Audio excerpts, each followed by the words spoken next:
ഷക്കീലിനെ കൊണ്ടുവന്നാലോ എന്നുള്ളൊരു ലാലേട്ടൻ്റെ ഒരു ചിത്രത്തിൽ ഫാമിലി പ്രേക്ഷകർ കാണുന്ന സിനിമയിൽ ഷക്കീല വരുന്നു എന്ന് പറയുമ്പോൾ ഷക്കീലിനെ കാണാനായിട്ടുള്ള ഒരു താല്പര്യം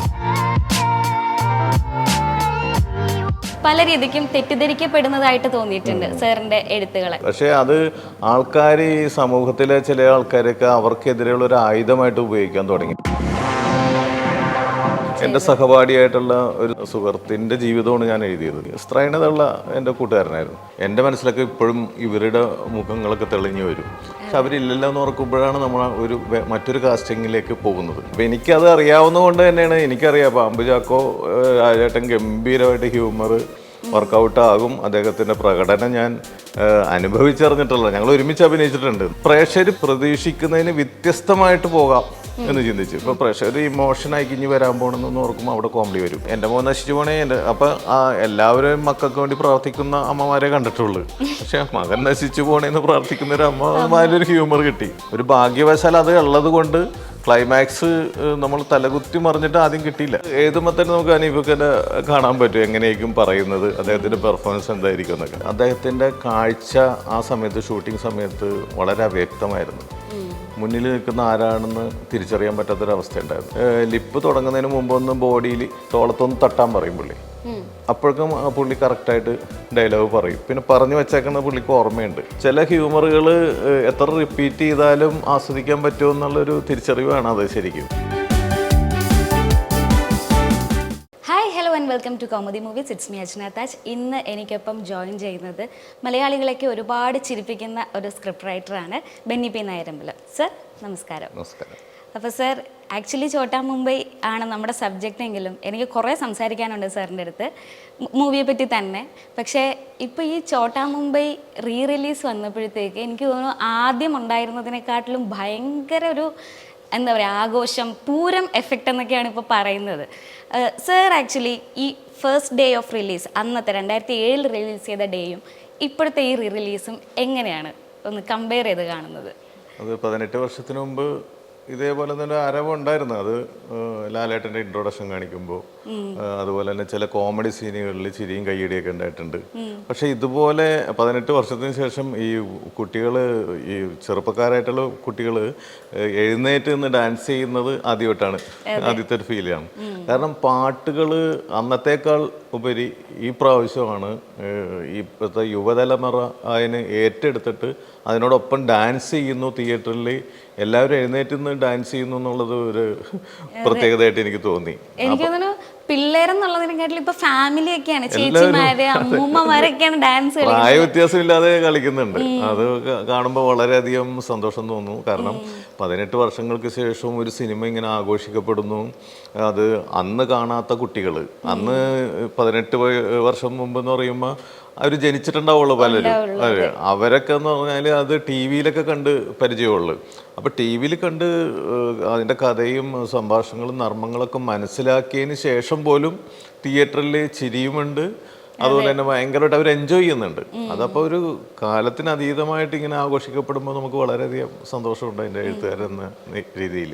പിന്നെ ചോട്ടാ മുംബൈ നമ്മൾ തിയേറ്ററിൽ കാണുമ്പോൾ ഏറ്റവും അധികം എന്താ പറയുക, നമുക്ക് ഭയങ്കരമായിട്ട് ഉള്ളിൽ നിറയ്ക്കുന്ന കാര്യം എന്ന് വെച്ചാൽ നമുക്കിപ്പോൾ കാണാൻ പറ്റാത്ത പല ആക്ടേഴ്സിനെയും വീണ്ടും സ്ക്രീനിൽ കാണാൻ പറ്റും. ഇപ്പം മണിച്ചേട്ടനാണെങ്കിലും രാജംപി ദേവ് സാറാണെങ്കിലും ഹനീഫിക്കയാണെങ്കിലും അങ്ങനെ ഒരുപാട് പേരെ നമ്മൾ വീണ്ടും കണ്ടപ്പോൾ നമ്മൾ ശരിക്കും ആ കാലഘട്ടത്തിൽ എത്തിയ പോലത്തെ ഒരു ഫീലിൽ നമുക്ക് വീണ്ടും കിട്ടി. ഇനിയും അവരെയൊക്കെ കാണാൻ പറ്റും എന്നുള്ളൊരു പ്രതീക്ഷ കൂടെ, പക്ഷെ ഒരിക്കലും നടക്കില്ല. സാർ എങ്ങനെയാണ് അവരുടെയൊക്കെ ഒരു കാസ്റ്റിംഗ് അല്ലെങ്കിൽ ആ ഒരു സമയത്തുള്ള കാര്യങ്ങൾ ഓർക്കുന്നത്? ഉണ്ട്. അത് ശരിക്കും പറഞ്ഞാൽ അവരുടെയൊക്കെ മിസ്സിങ് വളരെ ഭയങ്കര, റൈറ്റർമാർക്കായാലും ഡയറക്ടേഴ്സിനായാലും അതൊരു മിസ്സിങ് തന്നെയാണ്. ചില കഥാപാത്രങ്ങളെക്കുറിച്ച് നമ്മൾ ചിന്തിക്കുമ്പോൾ എൻ്റെ മനസ്സിലൊക്കെ ഇപ്പോഴും ഇവരുടെ മുഖങ്ങളൊക്കെ തെളിഞ്ഞു വരും. പക്ഷെ അവരില്ലല്ലോ എന്ന് ഓർക്കുമ്പോഴാണ് നമ്മൾ മറ്റൊരു കാസ്റ്റിങ്ങിലേക്ക് പോകുന്നത്. അപ്പോൾ ഈ നഷ്ടപ്പെട്ടു പോയവരുടെ കാലിബർ നമുക്ക് വളരെ തിരിച്ചറിയാവുന്നതാണ്. അവരെന്തൊക്കെ ചെയ്യും, എന്തെല്ലാം കഴിവുകൾ അവർക്കുണ്ട്, എങ്ങനെയൊക്കെയാണ് അവർ പല പടങ്ങളിൽ പെർഫോം ചെയ്തിട്ടുള്ളത്. അപ്പോൾ ഈ ക്യാരക്ടർ എഴുതുമ്പോൾ തന്നെ ഒരു കഥാപാത്രം അല്ലെങ്കിൽ ഒരു നടൻ്റെ മുഖം നമ്മുടെ മനസ്സിൽ വന്നു കഴിഞ്ഞാൽ അയാളില്ലാതെ ഇത് വേറെ ആര് ചെയ്യും എന്നുള്ള തോന്നലവർ വരും. പിന്നെ അതിന് താൽക്കാലികമായിട്ട് വേറൊരു ഓപ്ഷനിലേക്ക് പോകേണ്ടി വരുന്നതാണ്. അപ്പോൾ ഏതായാലും നഷ്ടപ്പെട്ടു പോയവരെ 2 മണിക്കൂർ വീണ്ടും തിരിച്ചു കിട്ടിയ പോലെയാണ് നമ്മൾ ആ സിനിമ കാണുമ്പോൾ. അത് പ്രേക്ഷകരും ആഘോഷിക്കുന്നുണ്ട്. അവരും ടി വിയിലൊക്കെ കണ്ട് ഇവരുടെയൊക്കെ പ്രകടനങ്ങളും ജഗതി ചേട്ടൻ്റെ ആയാലും അനീഫിക്കയുടെ ആയാലും പ്രകടനങ്ങൾ കണ്ടിട്ടുള്ളവരാണ്. അപ്പോൾ അത് തിയേറ്ററിൽ വന്ന് കാണുമ്പോൾ അവർക്ക് ഒന്നും കൂടി നമ്മളുടെ ഒരു ഓർമ്മ പുതുക്കൽ, നഷ്ടപ്പെട്ടവരെ വീണ്ടും തിരിച്ചു കിട്ടിയ ഒരു ഫീല്, അതാണ് അവരെ കാണിക്കുമ്പോൾ തന്നെ തിയേറ്ററിൽ ആരവമാണ്, കയ്യടിയും ഇതൊക്കെയാണ്. അത് ഒരു മിസ്സിങ് തന്നെയാണ് അവരില്ലാത്തത്. അതെ. പിന്നെ ഈ മൂവിയുടെ മറ്റൊരു പ്രത്യേകത, ഇപ്പം രാജംബി സാറാണെങ്കിലും ഭയങ്കര ഒരു വില്ലൻ ഒരു അട്ടയറിൽ നിൽക്കുന്ന ഒരു സമയത്താണ് ഇത്രയും ഒരു കോമഡി, ഭയങ്കര എന്താ പറയുക, അദ്ദേഹത്തിൻ്റെ ഒരു ലാസ്റ്റ് മൂവീസിലൊന്നാണ്. അപ്പോൾ ഭയങ്കര ഡിഫറെൻ്റ് ആയിട്ട് അദ്ദേഹത്തെ കാണിച്ചു. എന്നിട്ട് ആളുകളെല്ലാവരും അത് സ്വീകരിച്ചു. വളരെ ഡിഫറെൻ്റ് ആയിട്ടൊരു ഇമേജുമായിട്ടാണ് അദ്ദേഹം പോകുന്നതും. അപ്പോൾ ആ ഒരു ക്യാരക്ടറിനെ അങ്ങനെ പ്രസന്റ് ചെയ്യാനുള്ളൊരു തീരുമാനം. അല്ല, രാജേട്ടൻ ഈ സിനിമയിൽ തുടങ്ങിയത് വില്ലൻ വേഷങ്ങളിലാണ്. ഇന്ദ്രജാലം ആണ് അദ്ദേഹത്തിൻ്റെ വളരെ പ്രോമിനൻ്റ് ആയിട്ടുള്ളൊരു മൂവി. അതിൽ വില്ലനായതുകൊണ്ട്, കാർലോസ് എന്ന് പറയുന്ന വില്ലനായതുകൊണ്ട് പിന്നെ അദ്ദേഹത്തെ തേടി ആ പാറ്റേണിലുള്ള സിനിമകളാണ് വന്നിരുന്നത്, കഥാപാത്രങ്ങളാണ് വന്നിരുന്നത്. അപ്പോൾ അങ്ങനെ ആ ഒരു കാറ്റഗറൈസ് ചെയ്ത് പോയതാണ് പുള്ളി. പക്ഷേ നാടകങ്ങൾ ഞങ്ങൾ ഒരുമിച്ച് ചെയ്തിട്ടുള്ളതാണ്. ഞാൻ എഴുതി, പുള്ളി സംവിധാനം ചെയ്ത് അഭിനയിച്ച ഒരുപാട് നാടകങ്ങൾ ചെയ്തു. അപ്പോൾ നാടകങ്ങളിൽ അദ്ദേഹം വ്യത്യസ്തമായ വേഷങ്ങൾ തന്നെ ഞാൻ ചെയ്യുന്നത് കണ്ടിട്ടുണ്ട്. ഞാൻ എഴുതിയിട്ടുണ്ട് അദ്ദേഹത്തിന് വേണ്ടി. ഹ്യൂമറസ് ആയിട്ടുള്ള കഥാപാത്രങ്ങൾ എഴുതി അദ്ദേഹം ഗംഭീരമായിട്ട് സ്റ്റേജിൽ പെർഫോം ചെയ്തിട്ടുണ്ട്. അപ്പോൾ അദ്ദേഹത്തിന് ഹ്യൂമർ ചെയ്യാൻ പറ്റുമെന്ന് 100% എനിക്ക് വിശ്വാസമുണ്ട്. അപ്പോൾ ഈ വില്ലൻ പരിവേഷത്തിൽ നിന്ന് മാറ്റിയിട്ടുള്ള കഥാപാത്രങ്ങൾ അദ്ദേഹത്തെ കൊണ്ട് ചെയ്യിക്കണം എന്നുള്ള ഒരു ബോധ്യത്തിൽ നിന്ന് തന്നെയാണ് അത്തരം കഥാപാത്രങ്ങൾ സൃഷ്ടിച്ചതും അദ്ദേഹത്തെ കൊണ്ട് ചെയ്യിപ്പിച്ചതും. കാരണം രായട്ടനോട് തന്നെ ഞാൻ പറയാറുണ്ട്, ഈ ഒരേ പാറ്റേണിലുള്ള കഥാപാത്രമായിട്ട് പോകുന്നുണ്ട് സിനിമകളിൽ. അപ്പോൾ പറയും, എടാ ഈ തരുന്നില്ല, ആരും വേറെ ഡിഫറെൻ്റ് ആയിട്ടുള്ള വേഷം തരുന്നില്ല, എന്നെ വിളിക്കുന്നത് പോലെ വില്ലൻ ഉള്ള കഥാപാത്രങ്ങൾക്കാണ് വിളിക്കുന്നത്. ഒരു ക്യാരക്ടർ വേഷമൊക്കെ തന്നെ അപൂർവമായിട്ടാണ് കിട്ടിയത്. അപ്പോൾ നീ ചെയ്യുമ്പോൾ ഡിഫറെൻ്റ് ആയിട്ടുള്ളത് ചെയ്ത് എന്നൊക്കെ പറയുമായിരുന്നു. അപ്പോൾ എനിക്കത് അറിയാവുന്നതുകൊണ്ട് തന്നെയാണ്, എനിക്കറിയാം പാമ്പ് ചാക്കോ രാജേട്ടൻ ഗംഭീരമായിട്ട് ഹ്യൂമർ വർക്കൗട്ടാകും. അദ്ദേഹത്തിൻ്റെ പ്രകടനം ഞാൻ അനുഭവിച്ചറിഞ്ഞിട്ടുള്ള, ഞങ്ങൾ ഒരുമിച്ച് അഭിനയിച്ചിട്ടുണ്ട് നാടകങ്ങളിൽ. അപ്പോൾ എനിക്ക് വ്യക്തമായിട്ട് ധാരണയുണ്ടായിരുന്നു. അപ്പം അൻവറിനും അറിയാം ഇദ്ദേഹം നന്നായിട്ട് ഹ്യൂമർ ചെയ്യുന്നു. പിന്നെ ഇദ്ദേഹത്തിൻ്റെ പല നാടകങ്ങളും ഹ്യൂമർ ബേസ്ഡ് ആയിട്ട് പെർഫോമൻസ് ഉള്ള നാടകങ്ങളായിരുന്നു. കാട്ടുകുതിര തൊട്ട് ഇങ്ങോട്ട് എടുത്തു കഴിഞ്ഞാൽ ഒത്തിരി നാടകങ്ങളിലും രാജേട്ടൻ നന്നായിട്ട് ഹാസ്യം കൈകാര്യം ചെയ്തിട്ടുള്ള ആളാണ്. അപ്പോൾ അതുകൊണ്ടാണ് അങ്ങനെ വ്യത്യസ്തമായ, ഇപ്പോൾ ചോട്ടാമുമ്പിൽ മാത്രമല്ല, ചാന്തുപൊട്ടിൽ വേറെ ഡിഫറെൻ്റ് ആയിട്ടുള്ള തുറയിലാശ എന്ന് പറഞ്ഞ കഥാപാത്രമാണ്. തൊമ്മനും മക്കളിലും തൊമ്മൻ ഹ്യൂമറും ഉണ്ട്. എന്നാൽ ത്രൂ ഔട്ട് ഒരു സെൻട്രൽ ക്യാരക്ടറാണ്. അപ്പം അങ്ങനെ വ്യത്യസ്തമായ വേഷങ്ങളിലേക്ക് ഞാൻ അദ്ദേഹത്തിന് കഥാപാത്രങ്ങൾ നൽകിയിട്ടുണ്ട്. അതുപോലെ തന്നെ ഹനീഫിക്ക എനിക്ക് തോന്നുന്നു 2 സീനിലേ ഉള്ളൂ. അപ്പോൾ അദ്ദേഹത്തിന് അന്ന് എങ്ങനെയാണ് ആ ഒരു ഇതിന്? അല്ല, നമ്മളിപ്പോൾ എന്ന് പറഞ്ഞാൽ ആ സമയത്ത് ഇവർ നല്ല തിരക്കുള്ള താരങ്ങൾ തന്നെയാണ്. അപ്പോൾ ആ കാലഘട്ടത്തിൽ വരട്ടോല് നമ്മൾ കാസ്റ്റ് ചെയ്യുമ്പോൾ പ്രസൻറ്റിൽ ഷൈൻ ചെയ്ത് നിൽക്കുന്ന, അല്ലെങ്കിൽ ആ കഥാപാത്രങ്ങൾ ചെയ്യാൻ പ്രാപ്തരായവർ എന്നുള്ളൊരു ചിന്തയിൽ നിന്നാണ്. അപ്പോൾ ഹനീഫിക്കിന് കാസ്റ്റ് ചെയ്യാൻ കാര്യം എന്ന് പറഞ്ഞാൽ, അത് വേണമെങ്കിൽ ഒരു സീരിയസ് ആയിട്ടൊരു നടനെ ഇട്ടിട്ട് ഇവരെ പറ്റിച്ചുകൊണ്ട് പോകുന്ന ആളായിട്ട് കാണിക്കാം. പക്ഷെ അതിൻ്റെ 2ാം വരവിലൊരു ഹ്യൂമർ സീനിലൂടെയാണ് പോകുന്നത്. ആദ്യത്തെ ആ സീൻ വേണമെങ്കിൽ ആർക്ക് വേണമെങ്കിൽ ചെയ്യാം. പക്ഷെ 2ാമത്തെ സീൻ എന്ന് പറഞ്ഞാൽ ഒരു ഹ്യൂമർ നന്നായിട്ട് ചെയ്യാവുന്ന ഒരാളാണെങ്കിൽ അതിൻ്റെ ആ ഹ്യൂമർ വർക്കൗട്ട് ആവുള്ളൂ. അപ്പോൾ ഹനീഫൊക്കെ ആണെങ്കിൽ 100% നമുക്ക് അത് മനസ്സിൽ കാണാൻ പറ്റും. തല്ലുകൊണ്ടാലും, കേരളത്തിലെ തല്ലുകൊണ്ടിട്ട് കുറേ കാലമായി, മലേഷ്യയിലെ തെലുങ്ക് സുകൂൽ എന്നൊക്കെ പറയുമ്പോൾ അത് നമുക്ക് എഴുതുമ്പോൾ തന്നെ നമുക്ക് ഹനീഫൊക്കെ കാണാൻ പറ്റും എങ്ങനെയായിരിക്കും പറയുന്നത്, അദ്ദേഹത്തിൻ്റെ പെർഫോമൻസ് എന്തായിരിക്കും എന്നൊക്കെ. അപ്പോൾ അങ്ങനെ ഒരു തിരിച്ചു വന്ന ഒരു പോസിറ്റീവ് ആകുന്ന ഒരു ക്യാരക്ടറും കൂടിയാണല്ലോ. അപ്പോൾ അതുകൊണ്ട് തന്നെയാണ് ഹനീഫിക്കിനെ കാസ്റ്റ് ചെയ്തത്. തിയേറ്ററിൽ ഞാൻ മൂവി കണ്ടുകൊണ്ടിരിക്കുമ്പോഴത്തേക്ക് കണ്ട ഏറ്റവും വലിയൊരു കാര്യം എന്ന് വെച്ചാൽ, എല്ലാവരും ഇരുന്ന് ഓരോ ഡയലോഗ്സും കൂടെ പറയുവാണ്. എല്ലാവർക്കും കാണാപ്പാടമാണ് ആ മൂവി. എന്നാലും തിയേറ്ററിൽ വന്നിട്ട് അവർക്ക് കാണാനായിട്ടുള്ളൊരു ആകാംക്ഷയാണെന്ന് തോന്നുന്നു. അപ്പോൾ ഈ ഡയലോഗ്സ് ഭയങ്കരമായിട്ട് ആളുകൾ എപ്പോഴും സാറിൻ്റെ ഡയലോഗ്സ് ഇങ്ങനെ റിപ്പീറ്റഡ്ലി നമ്മുടെ ഡെയിലി ലൈഫിലും ഒക്കെ ഇങ്ങനെ സംസാരിച്ച് പോകുന്നൊരു പാറ്റേൺ കണ്ടിട്ടുണ്ട്. സാർ അതെങ്ങനെയാണ് നോക്കി കാണുന്നത്? അതായത് സാർ എഴുതിയ കാര്യങ്ങളാണല്ലോ, ഇങ്ങനെ സാറിൻ്റെ അടുത്ത് ആരെങ്കിലും വന്ന് അങ്ങനെ പറയുകയൊക്കെ ചെയ്തിട്ടുണ്ടോ? അത് ഈ സത്യം പറയാൻ എനിക്ക് അത്ഭുതമായിരുന്നു. കാരണം ഈ കോമഡി അല്ലെങ്കിൽ ഹാസ്യത്തിൻ്റെ ഒരു കുഴപ്പം 1-2 പ്രാവശ്യം കേട്ട് കഴിഞ്ഞാൽ പിന്നെ അതിന് വാല്യൂ ഇല്ലാണ്ട് പോകും. ഒരു തമാശ ആദ്യം കേൾക്കുമ്പോൾ ചിരിക്കുന്ന പോലെ രണ്ടാമത്തെ പ്രാവശ്യം കേൾക്കുമ്പോൾ ചിരിക്കില്ല. അതറിയാം, ആ തമാശ ഇന്നതാണെന്ന് അറിയാവുന്നതുകൊണ്ട് അത്ര ചിരി വീഴില്ല. ചോട്ടാ മുമ്പിലെ തമാശകൾ ഇപ്പോഴത്തെ ജനറേഷൻ മൊത്തം ടി വിയിലൊക്കെ കേട്ടിട്ടുള്ളതാണ്. അപ്പോൾ എന്നെ അത്ഭുതപ്പെടുത്തിയെന്ന് പറഞ്ഞാൽ ആ തമാശ സിറ്റുവേഷൻ വരുന്നതിന് തൊട്ട് മുമ്പ് തന്നെ ചിരിച്ചു തുടങ്ങും. ഇപ്പൊ ഒരു തമാശ, ഇപ്പൊ ഹാപ്പി ബർത്ത്ഡേ എന്ന് പറയുന്നുണ്ടല്ലോ ബിജുക്കുട്ടൻ, ആ സീനിന്റെ ആ ഇമോഷൻസ് നടക്കുമ്പോ തന്നെ ചിരി തുടങ്ങിയാണ് പ്രേക്ഷകര്. ഇനി വരുന്ന ഹാപ്പി ബർത്ത്ഡേ എന്ന് അറിയാം. അപ്പൊ അത് കേട്ട തമാശയാണെങ്കിലും അന്നേരം കേൾക്കുമ്പോൾ ആ സിറ്റുവേഷനിൽ കേൾക്കുമ്പോൾ വീണ്ടും ചിരിക്കുന്നു. അത് ഒരു വളരെ അത്ഭുതപ്പെടുത്തിയിട്ടുള്ള കാര്യമാണ്. അത് എന്തുകൊണ്ടാണെന്ന് എനിക്കത് കൃത്യമായിട്ട് നിർവചിക്കാൻ പറ്റുന്നില്ല. പക്ഷെ ചില ഹ്യൂമറുകൾ എത്ര റിപ്പീറ്റ് ചെയ്താലും ആസ്വദിക്കാൻ പറ്റുമോ എന്നുള്ളൊരു തിരിച്ചറിവാണ് അത് ശരിക്കും. ഈ മൂവിയുടെ മൊത്തത്തിലുള്ള ഒരു റൈറ്റിംഗ് പാറ്റേൺ അല്ലെങ്കിൽ നോക്കുകയാണെങ്കിൽ ഇപ്പം ക്ലൈമാക്സിലാണ് വില്ലനും നായകനും തമ്മിലുള്ള ഒരു നേർക്കുനേർ പോരാട്ടമൊക്കെ വരുന്നത്. അത് ബോധപൂർവം തന്നെ, അത് എങ്ങനെയാണ് ഇതിൻ്റെ ഒരു റൈറ്റിംഗ് പാറ്റേൺ ഉണ്ടായത്? അതിൻ്റെ ഒറ്റ കാര്യം ഞങ്ങൾ ചിന്തിച്ചോളൂ ആദ്യം തൊട്ട്. നിലവിലുള്ള കൺസെപ്റ്റ് ബ്രേക്ക് ചെയ്തിട്ട് ക്ലീഷകളെല്ലാം ബ്രേക്ക് ചെയ്ത് പോകുക എന്നുള്ളൊരു സാധനം. അതായത് അന്ന് ഒത്തിരി കഥകൾ, ഇപ്പോൾ എൻ്റെ തന്നെ മുൻകാല സിനിമകളിൽ ഒരുപാട് കഥ ഉണ്ടാവും, ഒരു കഥ ഫീൽ ചെയ്യും. ചിലപ്പോൾ ഒരു പൂർവ്വകഥ ഉണ്ടാവും, അതിൻ്റെ ഇമോഷൻ ഡ്രാമ, ഫാമിലി ഡ്രാമയൊക്കെ ഉണ്ടാവും. ഇപ്പോൾ മേരിക്കൊണ്ടൊരു കുഞ്ഞാട് പോലെയുള്ള സിനിമകളൊക്കെ അങ്ങനെ ഒരു ഇമോഷൻ ഡ്രാമയിൽ പോകുന്നതാണ്. അപ്പോൾ അത് കല്യാണരാമനായാലും ഹ്യൂമർ ഉണ്ടെങ്കിലും ഇമോഷൻ ഡ്രാമയിലേക്ക് ഭയങ്കരമായിട്ട് അതിലാണ് ഫോക്കസ് ചെയ്തിട്ട് ഹ്യൂമറിലൂടെ പോയിട്ട് ഒരു ഇമോഷൻ ഡ്രാമയിലും ഒരു ക്ലൈമാക്സിലേക്കൊക്കെ പോകുന്ന രീതിയിലാണ്.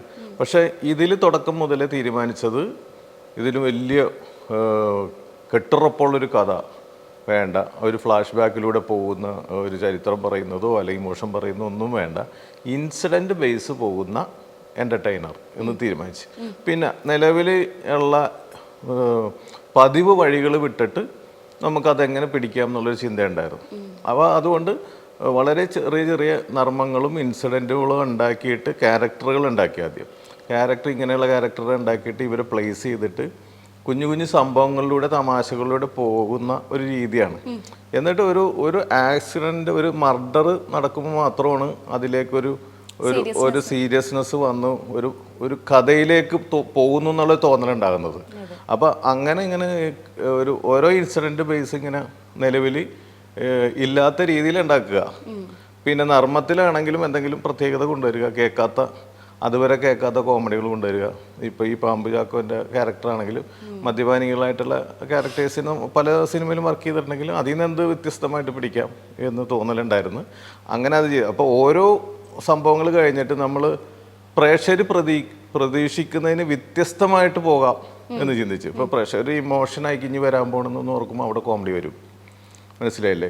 ഇവിടെ ഭയങ്കര സീരിയസ് ആവുമെന്ന് വിചാരിക്കുന്ന സമയത്ത് അവിടെ സീരിയസ് ആയിട്ടാണ് പറയുന്നതെങ്കിലും ഡയലോഗിൽ ആ ക്യാരക്ടറിൻ്റെ സ്വഭാവം വെച്ച് ഒരു നർമ്മമായ രീതിയിൽ തന്നെ ആയിരിക്കും പോകുന്നത്.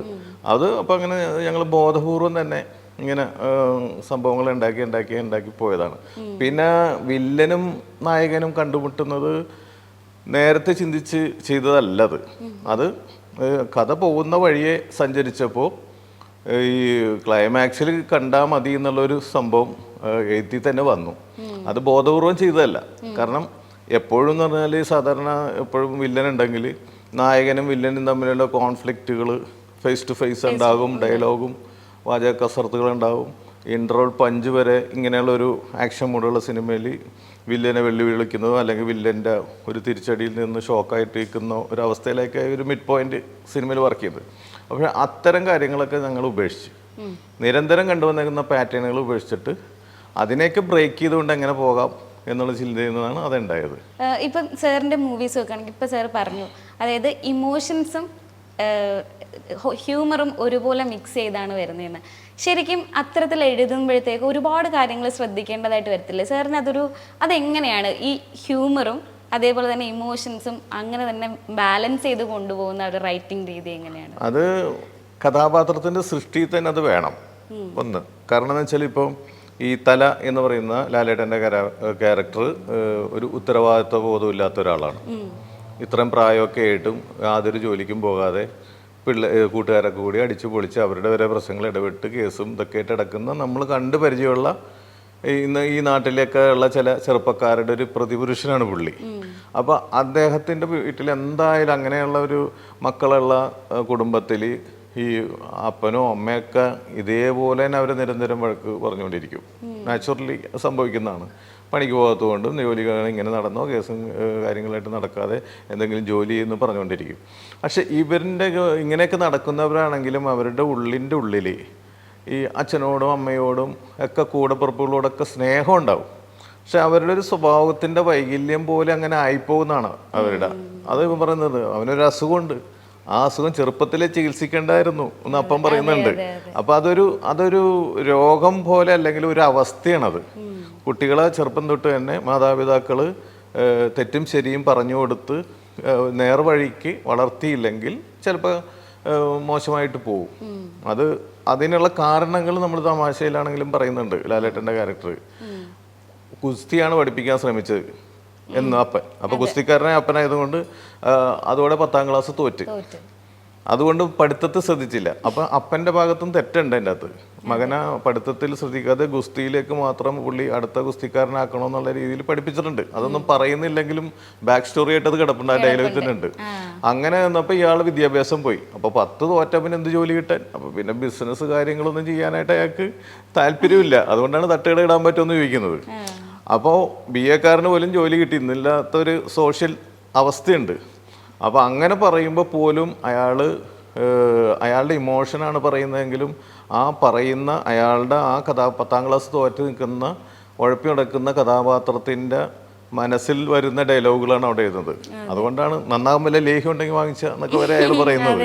അപ്പം അതിൻ്റെ അകത്ത് അയാളുടെ ഇമോഷൻ പറയുന്നു. എങ്കിലും പ്രേക്ഷകർക്ക് കേൾക്കുമ്പോൾ അതൊരു ചെറിയ ചിരിയിലൂടെ ആ ഇമോഷൻ കാണാൻ പറ്റുള്ളൂ. അപ്പോൾ അതാണ് ആ ഇമോഷനും ഹാസ്യവും കൂടി മിക്സ് ചെയ്തിട്ടുള്ള ഒരു രീതിയിൽ തന്നെയാണ് അത് എഴുതിയേക്കുന്നത്. നമ്മൾ പൊതുവേ കാണുന്നത് നായകന്മാർ എപ്പോഴും ഭയങ്കര ഹിറ്റാണ്. അതായത് അവർക്ക് എല്ലാം ഉണ്ട്, എല്ലാം നേടിയ ആൾക്കാരെയാണ് നമ്മൾ നായകൻ എന്നുള്ളൊരു രീതിയിൽ പ്ലേസ് ചെയ്ത് കണ്ടിട്ടുള്ളത്. ആ ഒരു പാറ്റേൺ മാറുന്നത് സാറിൻ്റെ എഴുത്തുകളിലാണ്. ഇപ്പോൾ കുഞ്ഞിക്കൂനാണെങ്കിലും ചാന്തുപൊട്ടാണെങ്കിലും ഇപ്പോൾ ഈവൻ ചോട്ടാ മുംബൈ വാസ്കോഡഗാമയുടെ ക്യാരക്ടർ ആണെങ്കിലും കുറച്ച് പിന്നോക്കം നിൽക്കുന്ന ആളുകളുടെ കഥകളാണ് കൂടുതലും പറയുന്നത്. അതായത് അവർക്ക് എന്തെങ്കിലുമൊക്കെ കുറവുകളുണ്ട്, പക്ഷേ അതിനെ മാറ്റി നിർത്തിക്കൊണ്ട് എഴുതുന്ന രീതിയാണ് കണ്ടിട്ടുള്ളത്. അതെന്തുകൊണ്ടാണ് അങ്ങനെ അത്തരത്തിലുള്ള നോർമൽ ആളുകളെ നായകന്മാരായി പ്ലേസ് ചെയ്യുന്നതിൻ്റെ ആ ഒരു മാജിക്? അത് നമ്മുടെ സമൂഹത്തിൽ നോക്കിക്കഴിഞ്ഞാൽ കാണാമല്ലോ. സമൂഹത്തിൽ എല്ലാത്തരം ആൾക്കാരുണ്ട് അല്ലേ? ഈ സിനിമയെ കാണുന്ന നായകന്മാരെ പോലെ ആരെയും നമ്മൾ സമൂഹത്തിൽ കണ്ടിട്ടില്ല. എല്ലാം നന്മ നിറഞ്ഞവൻ, എല്ലാ കാര്യങ്ങളിലും വിജയിക്കുന്നവൻ അല്ലേ?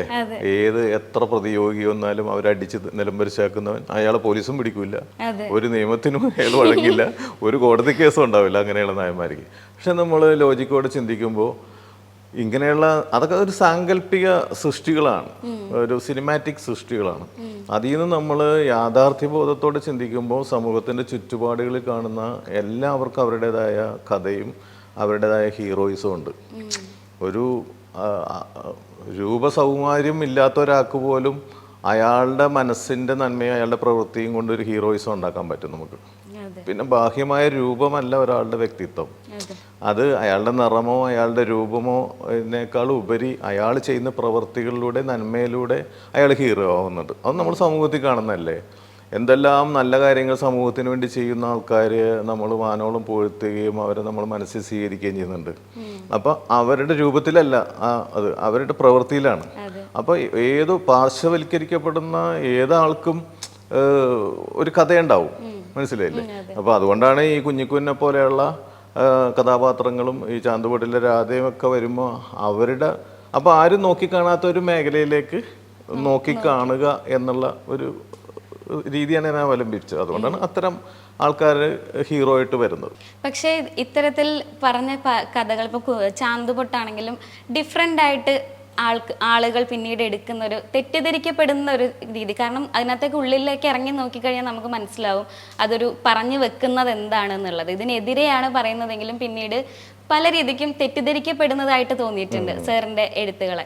അപ്പോൾ സാറിന് ആ തെറ്റിദ്ധാരണകൾ എങ്ങനെയാണ്? അല്ലെങ്കിൽ അല്ല, അത് ഈ ചാന്തുപൊട്ടിന്റെ കാര്യത്തിൽ മാത്രമാണ് അത് സംഭവിച്ചിട്ടുള്ളത്. കാരണം എന്ന് വെച്ചാൽ നമ്മൾ ഉദ്ദേശിച്ച ഒരു നന്മയിൽ നിന്ന് ഒരു നന്മയാണ് ഉദ്ദേശിച്ചത്. പക്ഷേ അത് ആൾക്കാർ, ഈ സമൂഹത്തിലെ ചില ആൾക്കാരൊക്കെ അവർക്കെതിരെയുള്ള ഒരു ആയുധമായിട്ട് ഉപയോഗിക്കാൻ തുടങ്ങിയത്.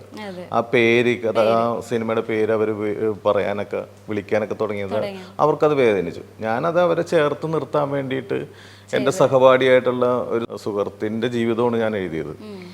അത് ഞാൻ നേരിട്ട് അനുഭവിച്ചിട്ടുള്ളതാണ് കുട്ടിക്കാലത്ത് തന്നെ. അവന് മാനസിക രോഗിയായിട്ട് അവൻ പിന്നീട് ഈ വഴിയിലൂടെ അലഞ്ഞു നടക്കലും, ഈ നാട്ടിലുള്ള ചിലർ അവനെ വടിയെടുത്ത് അടിച്ച് അവൻ ടെറസിൻ്റെ മുകളിൽ കയറി ഡാൻസ് ചെയ്യും. അപ്പോൾ മനോരോഗിയായിട്ട് മാറി അയാൾ. ഈ സ്ത്രൈണതയുള്ള എൻ്റെ കൂട്ടുകാരനായിരുന്നു. അപ്പോൾ അവൻ ഈ നാട്ടിൽ നിന്ന് തന്നെ പോകേണ്ടി വന്നു. അവൻ എന്നിട്ട് എവിടെയാണ്, ജീവിച്ചിരിപ്പുണ്ടോ ഇല്ലെന്ന് പോലും അറിയാത്ത ഒരു അവസ്ഥ വന്നു. അപ്പോൾ കൂടെ പഠിച്ച സഹപാഠി ഇങ്ങനെ ഒരു സ്ത്രൈണത ഉള്ളതിൻ്റെ പേരിൽ, അവൻ ട്രാൻസ്ജെൻഡർ ഒന്നുമല്ല, സ്ത്രൈണത ഈ ഡാൻസ് പഠിക്കാൻ പോയിട്ടൊക്കെ ഒരു സ്ത്രൈണത കിട്ടിയ ഒരാളാണ്. അപ്പോൾ അതൊരു ദുരന്തമാകുന്നത്, ഒരു വ്യക്തിയുടെ ജീവിതത്തിൽ ദുരന്തമാകുന്നത് കണ്ട് അനുഭവിച്ചറിഞ്ഞ ആളാണ്. അപ്പോൾ അതൊരു വേദനയായിട്ട് എൻ്റെ മനസ്സിൽ കിടന്നപ്പോഴാണ്, അതാണ് ഞാൻ നാടകമായിട്ട് എഴുതിയത്. അത് അറബിക്കടൽ അത്ഭുതവിളക്കം എന്ന് പറയുന്ന നാടകം. ആ നാടകത്തിൻ്റെ മറ്റൊരു സിനിമാറ്റിക് ആയിട്ടുള്ള വേർഷനാണ് ചാന്തുപൊട്ട്. അപ്പോൾ ചാന്തുപൊട്ടി പോലും അവന് കുട്ടി ജനിക്കുന്നുണ്ട്.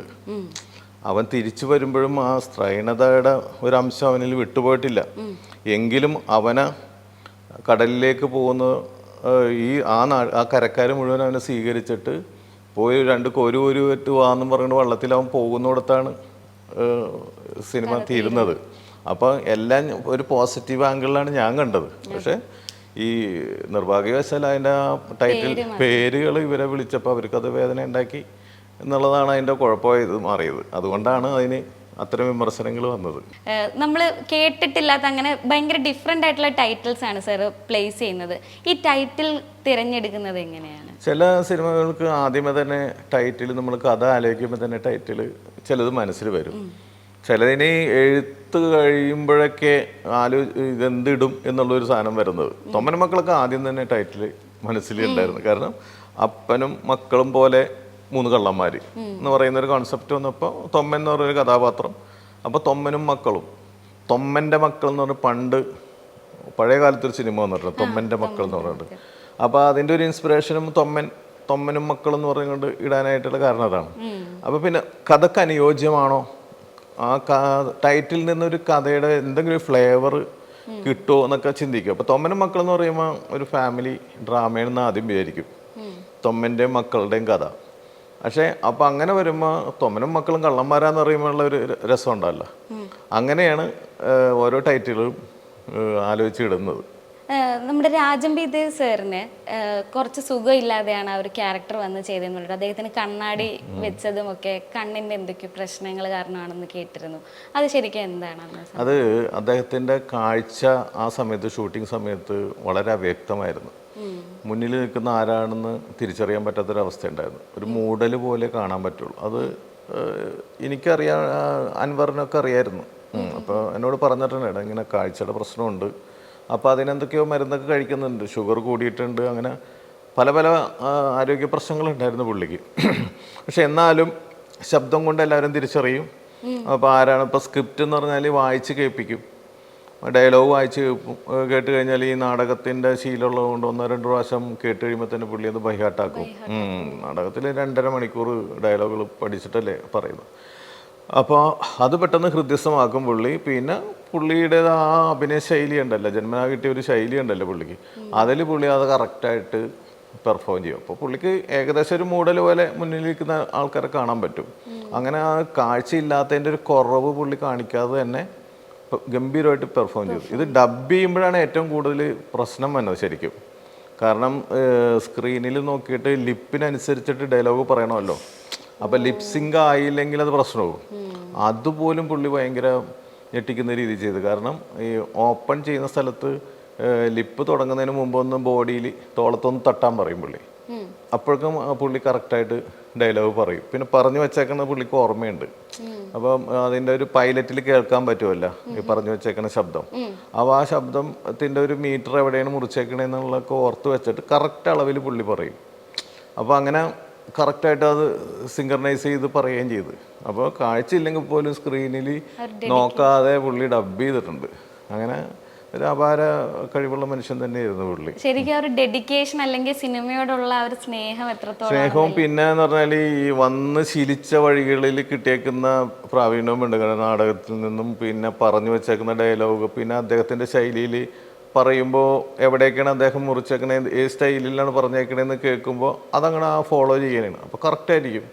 അപ്പോൾ ഒട്ടും പിന്നെ കുറച്ച് സാങ്കേതികമായിട്ട് നമുക്കിപ്പോൾ ലിപ്പ് ഔട്ടായാലും അങ്ങോട്ടും ഇങ്ങോട്ടൊക്കെ പിടിച്ചിടാൻ പറ്റും. അതുകൊണ്ട് പിന്നെ ഡബിങ്ങിനൊന്നും വേറെ പ്രശ്നമൊന്നും ഉണ്ടായില്ല, പെട്ടെന്ന് തന്നെ അദ്ദേഹം ചെയ്തു. നമ്മുടെ ചോട്ടാ മുംബൈയിലാണെങ്കിൽ ഇപ്പം ഷക്കീല മാം വരുന്നൊരു സീനുണ്ട്. അതിൽ കുറേ കാര്യങ്ങൾ കടന്നു പോകുന്നുണ്ട്. ഇപ്പം അവിടെ മാനേജിങ് ആണെങ്കിലും ഡയറക്ടറിൻ്റെ അടുത്ത് പോയിട്ടുള്ള മറ്റേ ആ ഷോട്ട വെട്ടിക്കളയുന്നതെന്ന് പറയുന്ന സീനാണെങ്കിലും അങ്ങനെ ഒരുപാട് കാര്യങ്ങൾ നടന്നു പോകുന്നുണ്ട്. ആ ഒരു സീൻ ശരിക്കും റിയൽ ഇതിന്ന് ഇൻസ്പയർഡ് ആയിട്ട് സാർ എഴുതിയതാണെന്ന് കേട്ടിട്ടുണ്ട്. ശരിക്കും എങ്ങനെയായിരുന്നു അത്? അത് ഈ കൊച്ചി മട്ടാഞ്ചേരി പ്രദേശങ്ങളിൽ ഷൂട്ട് ചെയ്യുമ്പോൾ അവിടുത്തെ ലോക്കൽ സപ്പോർട്ട് നമുക്ക് വേണ്ടി വരും. കാരണം അല്ലെങ്കിൽ ക്രൗഡിനെ നിയന്ത്രിക്കാൻ പറ്റില്ല. അവിടുത്തെ ആൾക്കാർ ഫോട്ടോ എടുക്കാനായിട്ടൊക്കെ എപ്പോഴും വരും. അപ്പോൾ ആർട്ടിസ്റ്റുകൾക്ക് ബുദ്ധിമുട്ടാകും. അപ്പോൾ ഒരു സൗകര്യപ്രദമായിട്ട് ഷൂട്ട് ചെയ്യാൻ വേണ്ടിയിട്ട് ആ ഏരിയയിൽ തന്നെയുള്ള ആരെങ്കിലുമൊക്കെ അവിടുത്തെ പ്രധാനപ്പെട്ട ആൾക്കാരുണ്ട്, അവരെയൊക്കെ കണ്ടെത്തിയിട്ട് നമ്മൾ അവരെ ലൊക്കേഷൻ മാനേജരും ഇതൊക്കെ അവരുടെ സപ്പോർട്ട് നേടും. അപ്പോൾ അങ്ങനെ സപ്പോർട്ട് നേടിക്കഴിഞ്ഞാൽ നമുക്ക് ഏത് സ്ഥലത്ത് നിന്ന് ഷൂട്ട് ചെയ്യാം, അവർ തന്നെ അറേഞ്ച് ചെയ്ത് തരും. അവർ തന്നെ ഇവിടെ ഷൂട്ട് ചെയ്യാം. പിന്നെ അവർ ഈ ആൾക്കാരെയൊക്കെ മാറ്റി എല്ലാവരെയൊക്കെ നമുക്ക് എല്ലാ സൗകര്യങ്ങളും വളരെ കൃത്യമായിട്ട് അവർ ചെയ്തു തരും. അങ്ങനെ കുറേ പിള്ളേരുണ്ട്. അപ്പോൾ അത് നമുക്കറിയാവുന്ന കാര്യമാണ്. മുൻകാല സിനിമകളിലും പിന്നീടും അപ്പോൾ അങ്ങനെയാണ്. അപ്പോൾ നമ്മൾ ഈ കഥയിലും അങ്ങനെ ഒരു ആലോചന വന്നു. കാരണം ഒരു ഷൂട്ടിംഗ് ടീം വരുമ്പോൾ അപ്പോൾ ഇവർക്ക് ഈ കാശിന് അത്യാവശ്യക്കാരാണല്ലോ ഇവർ. കടം കയറിയിട്ട് ബാങ്ക് ജപ്തിയൊക്കെ വരാൻ പോകണം. അപ്പോൾ കാശ് ഉണ്ടാക്കാനായിട്ടുള്ള മാർഗ്ഗങ്ങൾ ഇങ്ങനെ പലത് ചിന്തിച്ച കൂട്ടത്തിൽ ഒരു ഷൂട്ടിംഗ് ടീം വരുന്നു. അപ്പോൾ അതിന് വേണ്ട സഹായങ്ങൾ ചെയ്യാൻ വേണ്ടിയിട്ട് വടക്കം ബഷീറിനോട് സമീപിച്ച് വടക്കം ബഷീർ അങ്ങനെ ഒരു കൊട്ടേഷൻ പോലെ വരുന്നു, ഇവരുടെ സഹായം നേടുന്നു. അപ്പോൾ അതിനെ ചുറ്റിപ്പറ്റിയിട്ട് കുറച്ച് സീനുകൾ ഡയലോഗ്സ് ഉണ്ട് എല്ലാവരും എപ്പോഴും ഓർത്തിരിക്കുന്ന വടക്കം ബഷീറിന്റെ ഭാഗത്തു നിന്നുള്ള ഡയലോഗ്സ് ആണെങ്കിലും. അപ്പോൾ അത് എങ്ങനത്തെ ഷൂട്ടിംഗ് വേണമെന്ന് ആദ്യം തീരുമാനിച്ചില്ല. ഏത് നായകനെ കൊണ്ടുവന്നോ അല്ലെങ്കിൽ ഇപ്പം നിലവിലുള്ള ഏതെങ്കിലും താരങ്ങളെ കൊണ്ടുവരാൻ വേണമെങ്കിൽ അങ്ങനെയൊക്കെ ചിന്തിച്ചാൽ മതിയോ. ഇപ്പോൾ നിലവിലുള്ള ഏതെങ്കിലും താരങ്ങളെ കൊണ്ടുവന്നിട്ട് പക്ഷെ അതിൻ്റെ അകത്ത് ഹ്യൂമറിനൊരു സാധ്യത കിട്ടുന്നില്ല. ഈ താരങ്ങൾ വരും, ആ താരത്തിൻ്റെ കൂടെ നിന്നിട്ട് അയാളുടെ ഫാനാണെന്നൊക്കെ പറഞ്ഞ് എടുക്കുമ്പോൾ അപ്പോൾ ഹ്യൂമർ കിട്ടാൻ എന്താണ് മാർഗം എന്നാണ് ആലോചിക്കുന്നത്. അപ്പോഴാണ് ഇങ്ങനെ പെട്ടെന്ന് മുൻകാലങ്ങളിൽ ഷക്കീല ചിത്രങ്ങൾ തരംഗമായിട്ട് ഇങ്ങനെ കുറേ ആൾക്കാർ കണ്ടതാണ്. ഷക്കീല പടം എന്ന് പറഞ്ഞ ഒരു തരംഗം ഉണ്ടായിരുന്നല്ലോ. അപ്പോൾ ഷക്കീലിനെ കൊണ്ടുവന്നാലോ എന്നുള്ളൊരു ഇത്. അപ്പോൾ അതൊരു പ്ലസ്സാണ്. ഒരു മോഹൻലാലിൻ്റെ ലാലേട്ടൻ്റെ ഒരു ചിത്രത്തിൽ ഫാമിലി പ്രേക്ഷകർ കാണുന്ന സിനിമയിൽ ഷക്കീല വരുന്നു എന്ന് പറയുമ്പോൾ ഷക്കീലിനെ കാണാനായിട്ടുള്ള ഒരു താല്പര്യം സ്ത്രീകൾക്കെങ്കിലും ഉണ്ടാവും. ആണുങ്ങൾ ചിലപ്പോൾ കണ്ടിട്ടുണ്ടാവും, ചിലപ്പോൾ പലരും. പക്ഷേ അപ്പോൾ അങ്ങനെ കൊണ്ടുവരാമെന്നുള്ള ഒരു തീരുമാനമാണ്.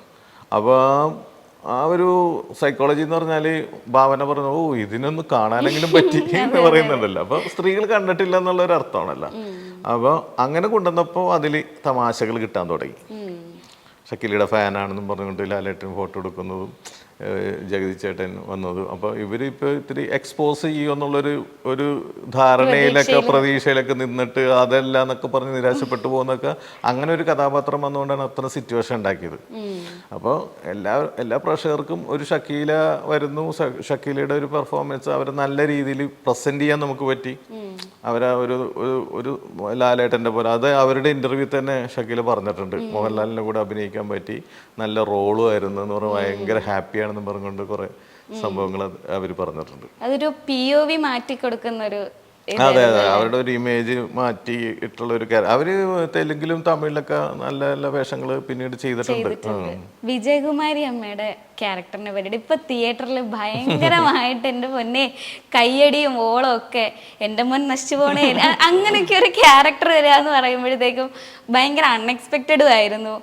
പുള്ളിക്കാരി വന്ന് ചെയ്തു വെച്ചത് അത്രയും പെർഫെക്റ്റ് ആയിട്ടാണ്. സാർ എങ്ങനെയാണ് ആ ഒരു ക്യാരക്ടറിന്റെ കാര്യം? അതായത് സാധാരണ എപ്പോഴും ഒരു വില്ലനെ സൃഷ്ടിക്കുമ്പോൾ സിനിമയിൽ നമ്മൾ കണ്ടു പരിചയിച്ചേക്കുന്ന വില്ലൻ ഉണ്ടാവും.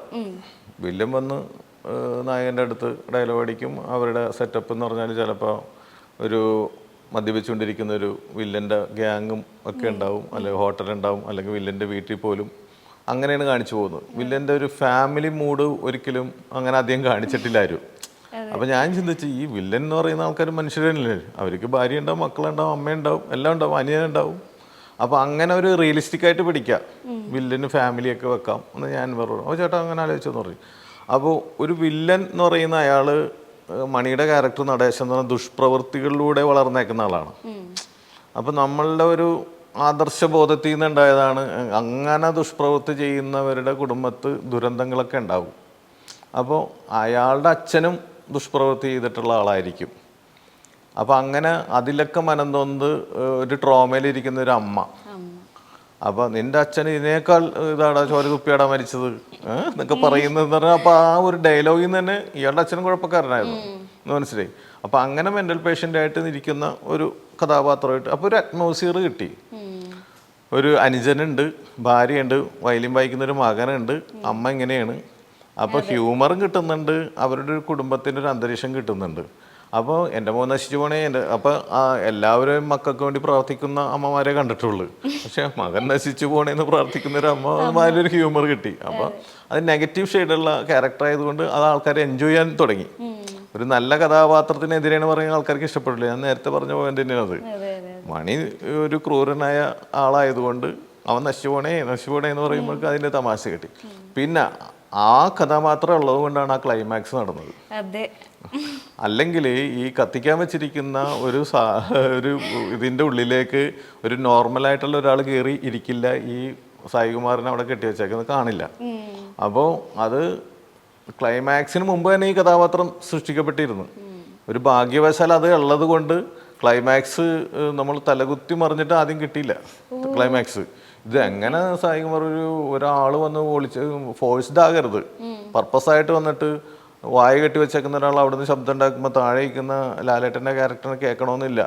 അതിങ്ങനെ എത്തി നോക്കുന്ന ഫോഴ്സ്ഡ് ആവും. അപ്പോൾ അതിന് വേണ്ടിയിട്ടെന്ന് പറഞ്ഞാൽ ഇവരെ ഇങ്ങോട്ട് കാർണിവലിലേക്ക് കൊണ്ടുവരാൻ തീരുമാനിച്ച് അവരെ കൊണ്ടുവന്നിട്ട് ഈ പാമ്പ് എന്ന് പറയുന്ന പേരിട്ടത് ഉപകാരപ്പെട്ട്, അപ്പോൾ പാമ്പെന്ന് കേട്ടപ്പോൾ പാമ്പ് എന്ന് പറഞ്ഞുകൊണ്ട് ഇവർ ഓടാൻ തുടങ്ങി. അങ്ങനെ ഇവർ അടിയിലോട്ട് കയറി. അപ്പോൾ ഇവർ നോക്കുമ്പോൾ ഒരാളിരിക്കണുണ്ട്, ഇപ്പോൾ കള്ളെന്നും പറഞ്ഞ് അവരിൽ വിളിച്ച് അപ്പോൾ കറക്റ്റ് കണക്ഷൻ കിട്ടി. അപ്പോൾ അത് തന്നെ. അല്ലെങ്കിൽ അവിടെ എന്ന് പറഞ്ഞാൽ യാതൊരു ലോജിക്കും ഇല്ലാതെ പോകും. അവിടെ എങ്ങനെ അത് കുറേ ദിവസം കഴിഞ്ഞപ്പോൾ കിട്ടി ഞങ്ങൾക്ക്. ആ ക്ലൈമാക്സ് കിട്ടേണ്ടായിരുന്നില്ല. ഇയാളെ കെട്ടിവെച്ച് അകത്ത് സാന്റാക്ലോസിൻ്റെ ഉള്ളിൽ അപ്പനെ കെട്ടിവെച്ചിട്ടുണ്ട്, മകൻ തീ കൊളുത്തുന്നു എന്ന് പറയുന്ന ഒരു ഇമോഷൻ കിട്ടും, അതിൻ്റെ ഒരു ബിൽഡപ്പ് കിട്ടുന്നു. പക്ഷെ ഇത് എങ്ങനെ കണ്ടുപിടിക്കും എന്നുള്ളത് 2-3 ദിവസം ആലോചിച്ചപ്പോഴാണ് കിട്ടിയത്. ആളുടെ ഒരു ലുക്ക് ആണെങ്കിൽ ആ മുടി ഹെയർ സ്റ്റൈലൊക്കെ, ഞങ്ങളുടെ കൂട്ടത്തിലൊരു ചേച്ചിയുടെ മോള് അത് കണ്ടിട്ട് പോയിട്ട് പിറ്റേന്ന് പോയിട്ട് പ്രാക്ടീസ് ചെയ്യുക അങ്ങനെ മുടിയാക്കാനായിട്ട്. അങ്ങനെ ആ ഒരു ലുക്കൊക്കെ എന്ന് പറഞ്ഞാൽ അന്നേരം ഡയറക്ടറും മേക്കപ്പ് മാനും ഒക്കെ കൂടി ഞാനും ഉണ്ടായിരുന്നു. ഇങ്ങനെ അപ്പോൾ ഒരു ഫൺ ലുക്കും കിട്ടണം, കാരണം മെൻ്റൽ പേഷ്യൻ്റ് ആയിട്ടുള്ള ക്യാരക്ടറല്ല. അപ്പോൾ അവരുടെ ഒരുക്കങ്ങളൊക്കെ അതേ രീതിയിലായിരിക്കുമല്ല. അപ്പോൾ അങ്ങനെ മുടി തന്നെ ഇങ്ങനെ കമ്പി പോലെ എന്തൊക്കെ ഉള്ളിൽ വെച്ചിട്ടാണ് അങ്ങനെ വെച്ച് കെട്ടിയത്. അപ്പോൾ വിജയിച്ച് അത് ഗംഭീരമായിട്ട് ചെയ്തു. മുകേഷിൻ്റെ അമ്മയാണ്. പക്ഷെ അവർ നാടകങ്ങളിലൊക്കെ അസലായിട്ട് അഭിനയിച്ചിട്ടുണ്ട്. ഞാൻ നാടകങ്ങളൊക്കെ കണ്ട് എനിക്ക് പരിചയമുണ്ട്. അപ്പോൾ ഗംഭീര ആർട്ടിസ്റ്റാണ്. അപ്പോൾ ഇത് പറഞ്ഞു കൊടുത്തപ്പോൾ തന്നെ ചേച്ചിക്ക് സംഭവം പിടികിട്ടി. ചേച്ചി അത് അസലായിട്ട് നല്ല മാനറിസങ്ങളിട്ട് പേപ്പർ വൈറ്റ് കൊണ്ടൊക്കെ എറിയണതൊക്കെ തന്നെ നല്ല രസം. അപ്പൊ കുറെ ഹ്യൂമർ സിറ്റുവേഷൻ കിട്ടി ആ ക്യാരക്ടർ വന്നുകൊണ്ട്. അപ്പൊ ഞാനിപ്പോ പിള്ളേര് വീഡിയോ കോൾ ചെയ്യുമ്പോൾ ഹായ് എന്ന് പറയുമ്പോൾ അതപ്പം പറയും ചേട്ടാ മൊബൈൽ അത്. അപ്പൊ പിള്ളേര് പോലെ അത് ആ രീതിയിൽ ഇപ്പൊ വീഡിയോ കോളിൽ വന്ന ഹായ് എന്നേ പറയുള്ളൂ. ഇങ്ങനെ